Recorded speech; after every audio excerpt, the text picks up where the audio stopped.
Estimados estudiantes, muy buenos días, muy buenas tardes o muy buenas noches, dependiendo de la hora a la cual ustedes estén siguiendo esta clase magistral para nuestra primera semana en Administración 1, donde veremos pues unos conceptos muy sencillos acerca de lo que son los fundamentos de la administración.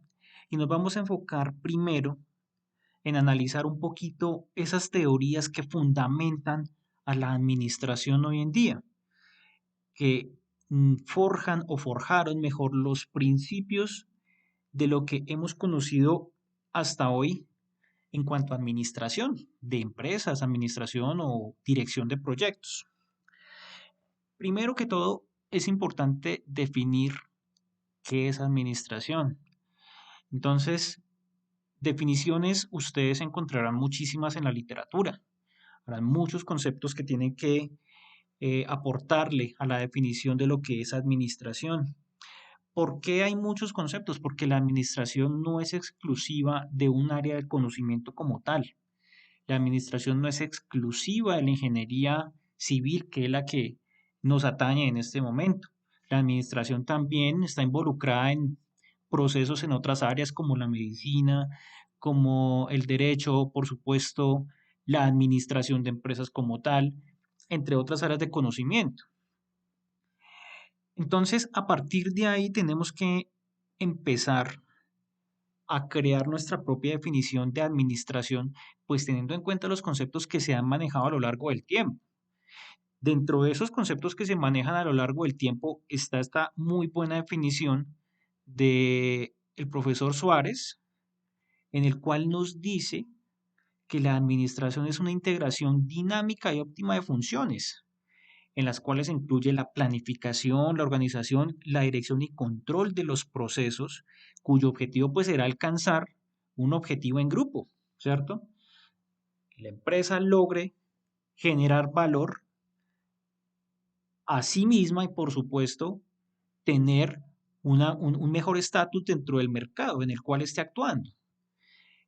Esto de la manera pues más económica y en el menor tiempo posible.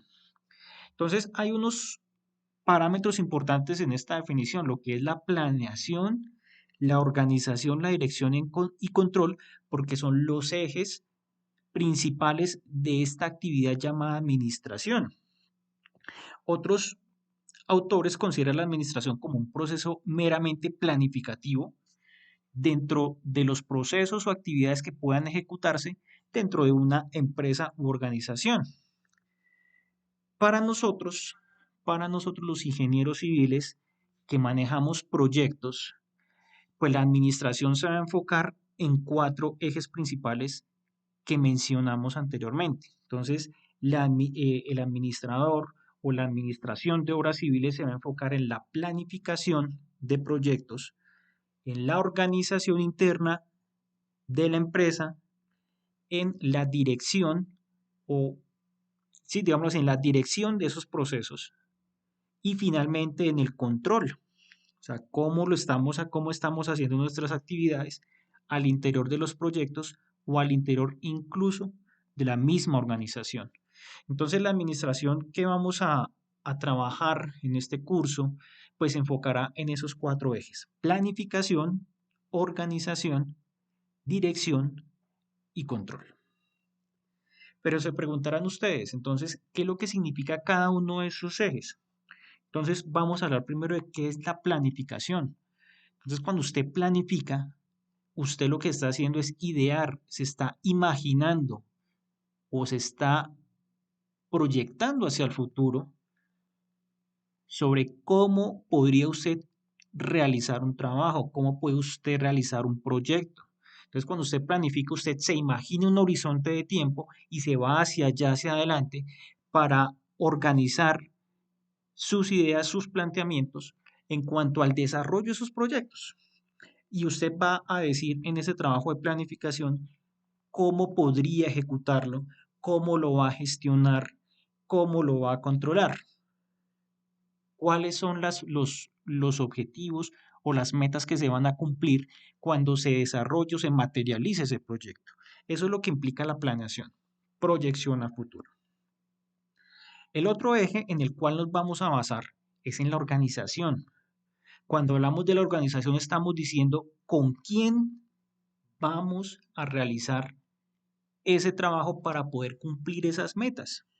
Entonces, cuando yo hablo de la organización, estoy buscando estructurar o clasificar el trabajo por especialidad, es decir, por expertos en temas específicos para que podamos cumplir esas metas. ¿Con quién lo vamos a hacer? ¿Cuándo lo vamos a hacer? ¿Y en qué momento se va a hacer? Esa es la fase organizativa, el eje organizativo. Tenemos el otro eje organizativo que es la dirección. Y cuando hablamos de dirección estamos mirando cómo vamos a lograr que el personal, cómo vamos a lograr que el equipo pueda desempeñarse de la mejor forma para poder cumplir esas metas o esos objetivos estratégicos que se han planteado. Entonces, el eje de dirección va enfocado a una habilidad importante que se llama liderazgo. ¿Cómo yo voy a motivar, cómo yo voy a influenciar a ese equipo de trabajo para que se desempeñe de la mejor forma y lleve a la organización, lleve al proyecto a generar valor, a entregar valor al cliente? En eso se va a enfocar la dirección. Y hablamos del otro eje que es el control.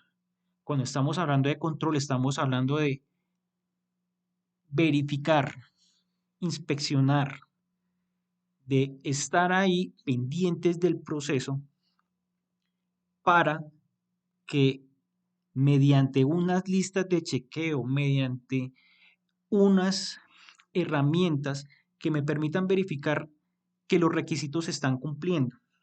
Entonces en el control yo hago esa verificación, yo inspecciono, yo reviso que los procesos que se están desarrollando permitan el cumplimiento de esas metas objetivos y ese control o esa verificación debe realizarse a lo largo de el desarrollo del proyecto o se debe realizar dentro de los procesos que ejecute la organización. Entonces tenemos claro en este momento cuáles son esos 4 ejes en los cuales se basa la administración de empresas o la dirección de proyectos de obra civil. Brevemente, pues vamos a referenciar de dónde viene todo esto de la administración. Entonces, la administración siempre ha estado presente en a lo largo de la historia, desde tiempos inmemoriales.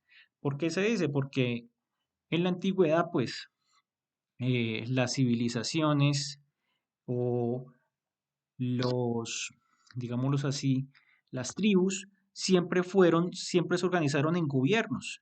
Y al organizarse en gobiernos, pues hay una estructura que normalmente se cumplía para eh, direccionar, para recolectar o para realizar cualquier actividad que fuera en beneficio de ese mismo gobierno, de esos mismos grupos, o incluso dentro de la misma familia. Dentro de la familia también se manejan conceptos de administración, muy empíricos, pero se manejan. O en la vida cotidiana nosotros también podemos aplicar algunos de esos principios que acabamos de ver en cuanto a administración. Entonces es algo que siempre se ha hecho, tal vez de una manera muy inconsciente, no muy estudiado como lo estamos haciendo hoy en día. ¿Cuándo se empieza a estudiar o cuándo se empieza a documentar todos estos procesos que se dan en cuanto a administración? Entonces, cuando empieza la revolución industrial en el siglo XIX, se empiezan a formular las primeras teorías administrativas que tienen que ver con la administración de ese personal obrero que tiene unas necesidades de capacitación que es importante organizarlo para poder hacer crecer esa industria naciente. Y por supuesto, esto empieza a consolidarse a lo largo del siglo XX. Entonces empiezan a generarse una serie de teorías enfocadas a la administración de empresas inicialmente. Dentro de las teorías más destacadas que tenemos entonces está la teoría científica, la cual fue formulada por Frederick Taylor, que promueve o que propone esta teoría científica. Entonces se enfoca básicamente en que el trabajo se hace de forma grupal. No es posible hacer trabajo de forma individual para procesos de tipo industrial. Entonces los procesos de tipo industrial, como las maquilas, por ejemplo, son eficientes cuando se logran con un grupo de trabajadores.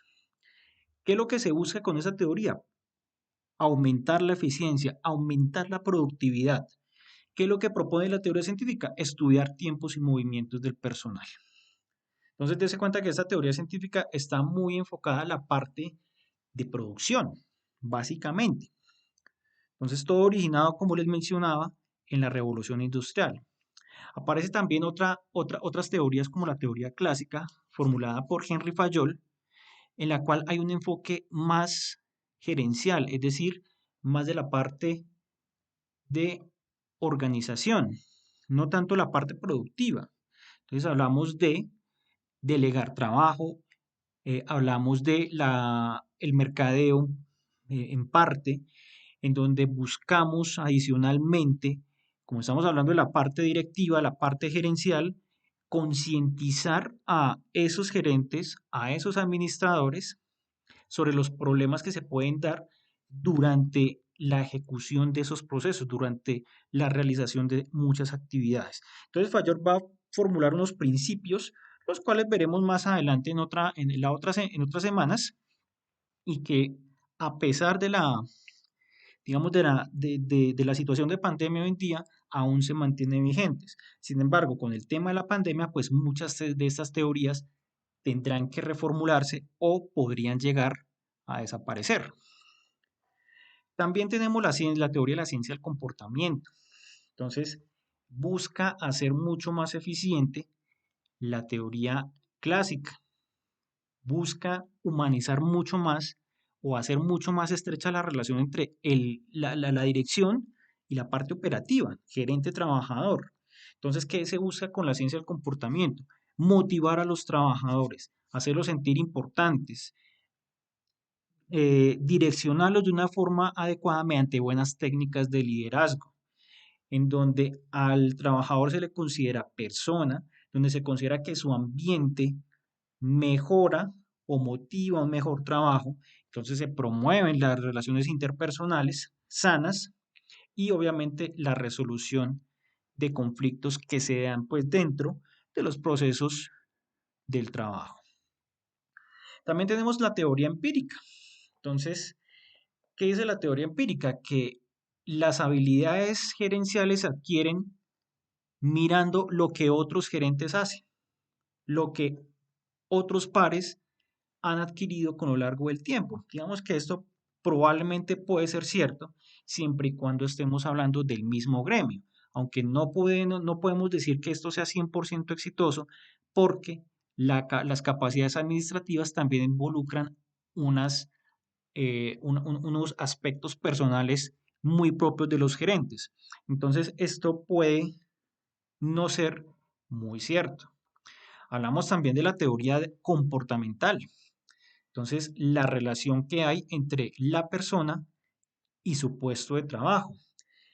También entra a considerarse dentro de la teoría comportamental el entorno en el cual se está desenvolviendo el individuo.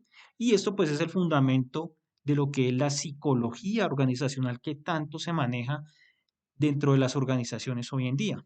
Esta teoría, a pesar de ser un poco antigua, aún tiene mucha vigencia en la actualidad. Teoría de la decisión dentro de las teorías administrativas, entonces nos indica que la toma de decisiones se hace desde un enfoque racional, muy teórico, muy basado en la investigación de operaciones. Entonces, cuando hablamos de enfoque racional, hablamos de fundamentos muy teóricos, no tanto de la parte práctica, sino de lo que la teoría normalmente recomendaría para realizar una buena toma de decisiones. Aparece también la teoría de la gestión de los sistemas, definiendo un sistema como un mecanismo que va a tener una entrada y al final va a tener una salida. ¿Cuál va a ser la entrada? Una materia prima. ¿Cuál va a ser la salida? Un producto. Y que para llegar o transformar esa materia prima en un producto, pues hay una serie de procesos que se van a dar al interior de la organización y para poder materializar esas salidas, pues se deben establecer unos recursos, tanto materiales como humanos. Aparecen también otras teorías que mencionaremos muy rápidamente, muy por encimita. Entonces tenemos la teoría burocrática, en donde se busca que toda organización, que toda empresa sea eficiente por excelencia. Así la define, eficiencia por excelencia. Entonces el enfoque de esta teoría pues va a ser mucho más racional, es decir, mucho más teórico, basado en teorías que se formularon anteriormente y que se requiere que sigan esos mismos pasos. También se tiene la teoría estructuralista, en la cual pues es como complemento a esas teorías del comportamiento humano, porque se está enfocando básicamente en las relaciones humanas. Entonces, que el desempeño del trabajador estará acorde con el ambiente, con los aspectos ambientales que se desarrollen dentro de la organización. Aparece también la teoría neoclásica, en donde se buscan conceptos nuevos de la teoría clásica que vimos hace poquito, pero adicionalmente a la actualización de los conceptos o a la actualización de las propuestas que se tenían, se busca automatizar los procesos. Entonces, esto representa que al automatizar los procesos, pues se está dejando de lado un poco la parte humana. Estamos descontando mano de obra para mejorar los procesos. También tenemos en cuenta la teoría de la contingencia, en donde se dice que no hay una forma, que no hay un patrón establecido, riguroso para poder administrar una empresa, un proyecto. ¿Sí? Lo que formulan ellos mediante la teoría de la contingencia es que la administración se da según las circunstancias en las cuales se desempeñe la empresa o en las cuales esté desarrollando el proyecto. Básicamente, pues estas son esas teorías administrativas, las cuales quedan un poco cortas frente a la contingencia que se está dando. Dese cuenta que ninguna de esas teorías se enfoca, por ejemplo, al teletrabajo o están relacionadas con trabajo remoto. Todo esto muy seguramente cambiará debido a la actual contingencia de pandemia que vive el mundo. Bien, con esto hemos terminado la clase magistral de la primera semana. Entonces yo quedaré pendiente de cualquiera de sus requerimientos mediante el contacto a su tutor. Un feliz día para todos ustedes. Muchas gracias.